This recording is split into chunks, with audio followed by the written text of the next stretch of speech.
सदर ममलिकत आसिफ अली जरदारी से मुख्तलिफ ममालिक के सफरा की अलग अलग मुलाकातें। सदर ममलिकत ने सफरा को पाकिस्तान में तकरीब पर मुबारकबाद पेश की। सफरा ने सदर ममलिकत को सफारती इसनाद पेश की।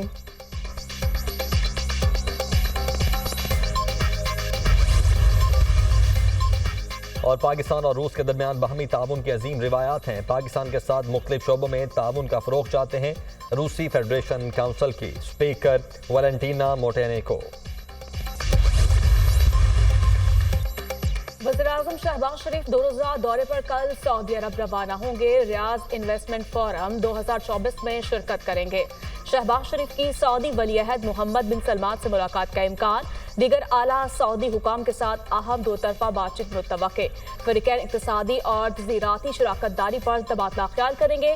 फ़रीक़ैन इक़्तिसादी, तवानाई और दिफाई शोबों में 2 तरफा ताउन को तलाश करेंगे। शहबाज शरीफ का 31 अक्टूबर को कतर जाने का बेइम्कान। वज़ीर-ए-आज़म के दौरे में पाक कतर ताल्लुकात पर बात होगी। शहबाज शरीफ COP29 में पाकिस्तान की नुमाइंदगी करेंगे।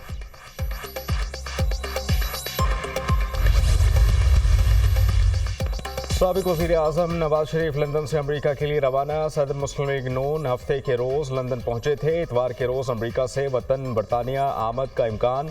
मियां मोहम्मद नवाज शरीफ आज वज़ीर-ए-आज़म क्यों नहीं बने? सहाफ़ी का सवाल। अमरीका जाने से पहले ये सवाल पूछना ज़रूरी है। नवाज शरीफ का जवाब। हुकूमती कारकर्दगी को कैसा देखते हैं? सहाफ़ी की जानिब से सवाल। नवाज शरीफ ने कहा कि चंद दिन में वापस आकर बताऊँगा।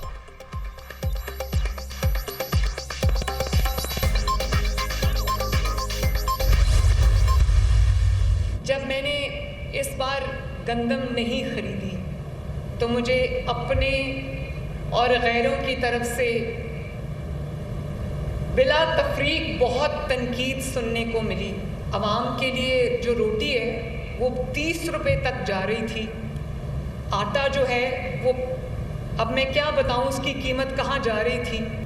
और मुझे ये ऐसे फैसले करने हैं, ऐसी पॉलिसीज़ बनानी है कि मेरे किसान भाइयों को नुकसान ना हो। 450-500 अरब से हमने किसान पैकेज लॉन्च किया है।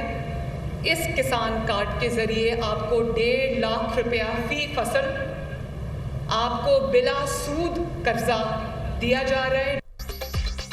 पंजाब बदल रहा है, फितना और उसकी फितनाबाजी खत्म हो रही है। घुसपैठियों की सियासत आखिरी सांसों पर है। गालम ग्लोच की सियासत दम तोड़ती जा रही है। तहरीक इंतशार के दौर में स्टॉक एक्सचेंज डूब रही थी, आज 90,000 पर है।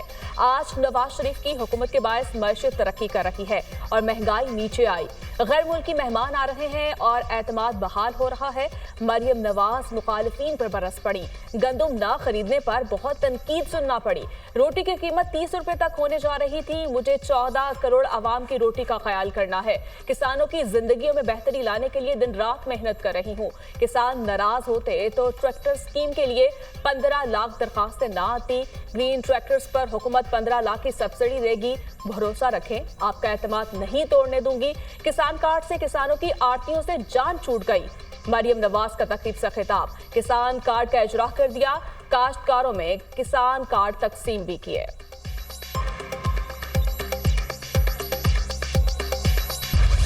पाकिस्तान क्रिकेट बोर्ड ने हेड कोच गैरी क्रिस्टन का इस्तीफा मंजूर कर लिया। कौमी टीम के वाइट बॉल हेड कोच ने बोर्ड से इख्तलाफात के बाद इस्तीफा दिया था। Head coach selection committee, central contract और स्पोर्ट्स स्टाफ में मनपसंद अफराद को शामिल करने पर बाजिद थे। गैरी सिर्फ कैंपस और सीरीज के दौरान ही पाकिस्तान आने पर बाजिद थे। हेड कोच ने स्पोर्ट्स स्टाफ के मुआहदे की वजाहत मांगी। वजाहत ना देने की सूरत में गैरी ने टीम के साथ ऑस्ट्रेलिया ना जाने की धमकी दी थी।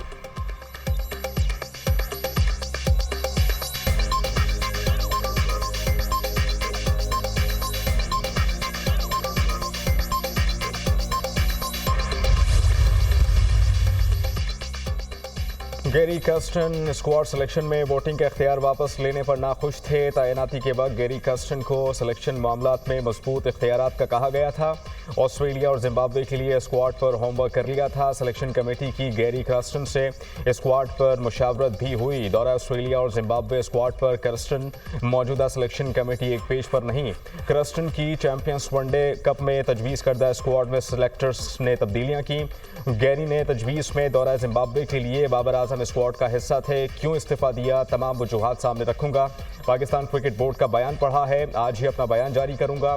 पाकिस्तान क्रिकेट बोर्ड के मौक़िफ़ से मुत्तफ़िक़ नहीं, गैरी क्रस्टन।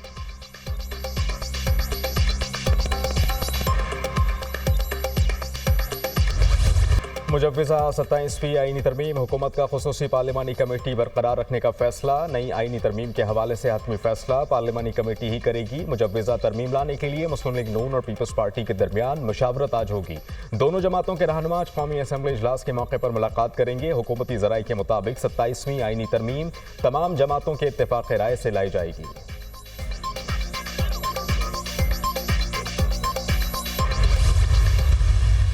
फिलहाल हमने बातें सुनी है, अगर तरमीम लेके आएंगे तो जिस तरह पहले से मुकाबला किया इंशाअल्लाह ताला इस मरतबा ऐसे ही मुकाबला करेंगे। हमारा इस चीफ जस्टिस के ज़ात से कोई ताल्लुक नहीं। हमने हमेशा कहा जज सारे हमारे, लेकिन हमने एक असूली मौके पर रखा था कि सीनियरिटी के प्रिंसिपल को जब से पाकिस्तान बना है अप्लाई होता रहा है कि सीनियर मोस्ट जज ही बनता है। हमें चीफ जस्टिस पर कोई एतराज नहीं, हमारा मौक़िफ़ था चीफ जस्टिस हमेशा सीनियर जज बनता है। नई तरमीम के बारे में सुना है, इस बार भी इसी तरह मुकाबला करेंगे जैसे पहले किया था। चेयरमैन तहरीक इंसाफ बैरिस्टर गौहर की मीडिया से गुफ्तगू। तहरीक इंसाफ में सिर्फ बानी पीटीआई का ब्लॉक है, पीटीआई में बानी पीटीआई के अलावा कोई दूसरा ब्लॉक नहीं। मौलाना फजल रहमान और हमारा हदफ एक ही है।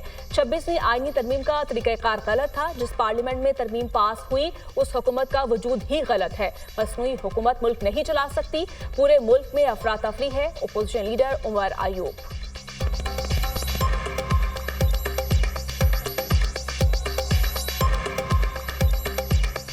मौलाना फजल रहमान साहब के हवाले से आप बात करें तो उनके साथ वो भी अपोजिशन की पार्टी हैं, हम भी अपोजिशन की पार्टी हैं। मौलाना फजल रहमान साहब का भी एक ट्रैक पे, पैरेलल ट्रैक पे पटरियाँ, दोनों हमारा हदफ एक ही है। यहाँ पे एक ही ब्लॉक है, उसके अलावा और कोई ब्लॉक नहीं है पाकिस्तान तहरीक इंसाफ में।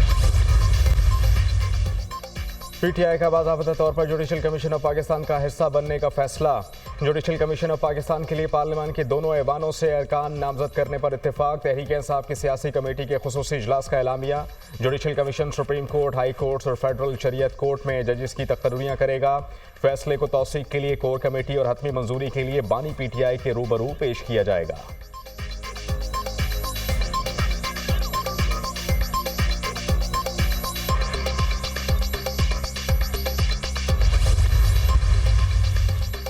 सुप्रीम कोर्ट में 26वीं आईनी तरमीम के खिलाफ दरखास्तें दायर। 26वीं तरमीम को गैर आईनी करार देने की इस्तदा। Balochistan bar council, Balochistan high court bar association की जानिब से दरखास्तें दायर। आबिद जुबैरी समेत 6 वकला ने भी 26वीं आईनी तरमीम के खिलाफ सुप्रीम कोर्ट से रुजू कर लिया। जजेस तकर्री जुडिशल कमीशन का इजलास बुलाने से रोका जाए, दरखास्त में इस्तदा। पार्लिमानी कमेटी के जरिए चीफ जस्टिस की तैनाती मुदाखलत के मुतरादिफ है, दरखास्त गुजार।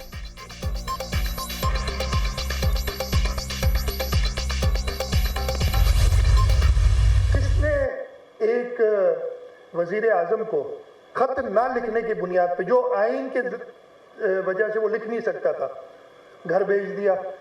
किसने एक वजीर आजम को तनख्वाह ना लेने की वजह से अपने बेटे से घर भेज दिया? 22वीं आर्मी तरमीम के बारे में मुझे अभी इल्म नहीं है कि अगर है कि नहीं है, मुझे बिल्कुल इल्म नहीं है। मैं तो मीडिया से सुना है। 27वीं आईनी तरमीम का कोई इल्म नहीं। आईनी अदालत का क़याम बेनज़ीर भुट्टो का ख्वाब था। बेनज़ीर भुट्टो और नवाज शरीफ ने मिसाक़े जमहूरियत पर दस्तखत किए थे। निगरान हुकूमत का तस्वुर आइन से निकाल दें, इसका कोई फ़ायदा नहीं। एक वज़ीर आज़म को ख़त ना लिखने पर और दूसरे को बेटे से तनख्वाह ना लेने पर घर भेज दिया गया। वज़ीर आला सिंध मुराद अली शाह की मीडिया टॉक।